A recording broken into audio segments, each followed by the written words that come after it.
Kita beralih ke informasi lainnya pemirsa, seorang mahasiswa Universitas Diponegoro Semarang dikeroyok 30 orang mahasiswa sejurusannya di sebuah kos-kosan di kawasan Tembalang dan akibat kejadian itu korban mengalami geger otak serta patah tulang.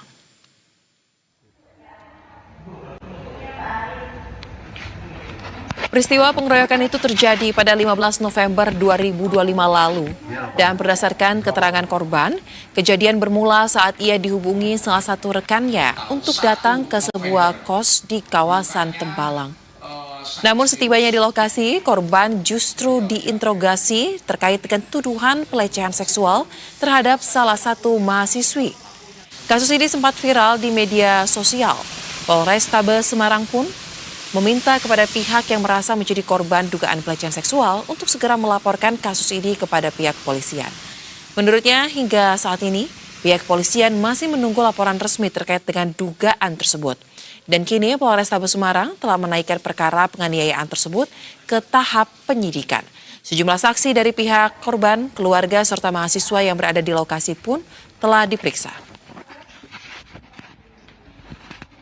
Sampai di sana ternyata bersangkutan diinterogasi karena ada tuduhan bahwa yang bersangkutan ini melakukan pelecehan seksual terhadap salah satu rekan mahasiswinya.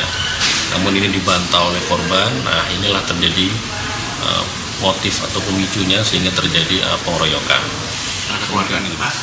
Jadi terkait itu ya, kemarin kan kita minta bantuan juga untuk menghadirkan saksi tersebut karena cukup banyak ya. Kemudian dari pihak Undip, pihak universitas bersurat untuk menyelesaikan secara internal. Tapi ini tetap karena ini kita dalam proses penyidikan, kepolisian kan tetap harus berjalan. Dan pemirsa, terkait dengan kasus ini kita akan langsung membahasnya dengan narasumber yang telah terhubung melalui sambungan virtual, yakni kuasa hukum korban Zainal Abidin Petir. Halo, selamat sore Pak Zainal. Selamat sore Mbak Zoza. Baik, Pak Zainal, kami ingin konfirmasi terlebih dahulu Pak, tapi kami ingin juga menyampaikan turut berduka atas apa yang dialami oleh korban klien Bapak atas peristiwa ini. Nah, kasus ini kami ketahui telah sampai di tahap penyidikan Pak. Apakah memang artinya dalam tahap ini sudah ada pihak-pihak yang ditetapkan sebagai tersangka oleh pihak kepolisian sehingga statusnya dinaikkan? Ya, kalau sudah proses penyidikan, itu artinya tahapan penyelidikan atas laporan dari Arnendo yang saya dampingi, mahasiswa yang dikeroyok saya dampingi, itu berarti kan sudah naik ke proses penyidikan. Nah, di proses penyidikan itu bahwa ini termasuk tindak pidana. Proses penyidikan itu untuk mencari siapa calon tersangkanya. Cuman sampai sekarang kami selaku pendamping dari korban itu belum tahu siapa calon tersangkanya. Karena kan kami sudah, saya, Zainal Petir itu mendampingi itu sejak 2 Maret, Mbak. Baik. Sebelumnya sudah pernah dilaporkan ke Polrestabes sejak 16 November 2025. Baik. Ya. Baik, jadi baru mendampingi sejak 2 Maret, tetapi proses pelaporan sudah dilakukan sejak 16 November. Nah, betul. Yang saya ingin perjelas Pak di sini Pak Zainal, artinya sejak 16 November sampai dengan Bapak akhirnya bergabung di 2 Maret, kasus ini sempat mengalami proses yang cukup lama, tidak ditangani, mandek, apa gimana nih Pak? Iya, jadi kejadiannya tanggal 15 November. Jam 23 dikeroyok, ditendang, disunduti pakai rokok, kemudian ditusuk jarum, dipukul pakai sabuk. Baik. Itu tanggal 15 jam 23. Jam 23 sampai jam 4, jam 4:15, jam 4:15 itu tanggal 25 menjelang tanggal 15 November menjelang tanggal 16 November.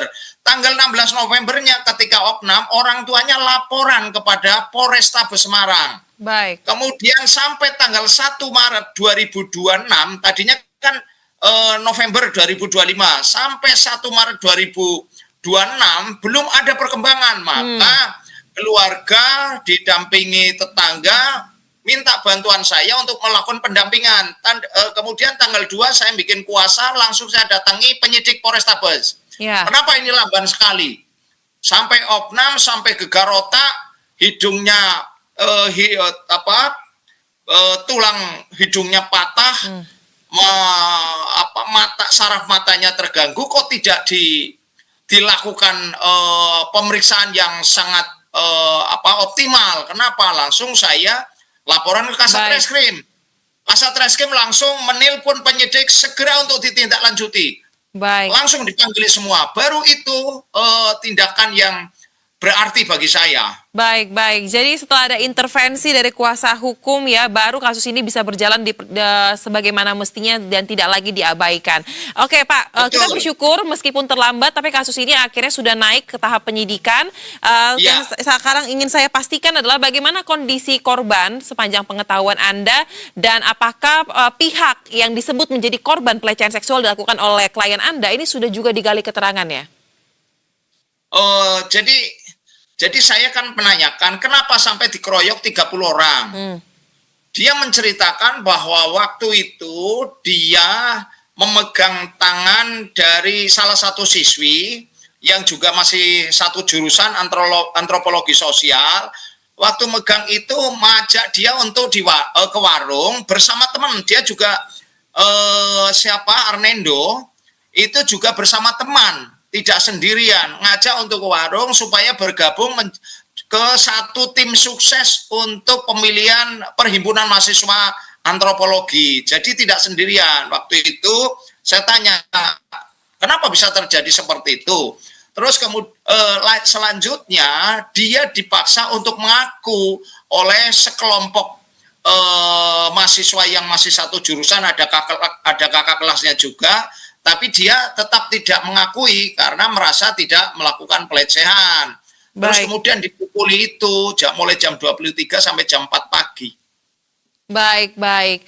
Kalau begitu kita akan kawal terus Pak Zainal, berharap agar kasus ini tidak lagi terabaikan tetapi benar-benar akan sampai kepada kejelasan dan para pihak yang seharusnya bertanggung jawab benar-benar bisa dipertanggungjawabkan perbuatannya. Salam untuk korban, klien Anda, semoga segera lekas pulih dan bisa beraktivitas kembali. Terima kasih, kita kawal bersama. Terima kasih Pak Zainal, salam sehat.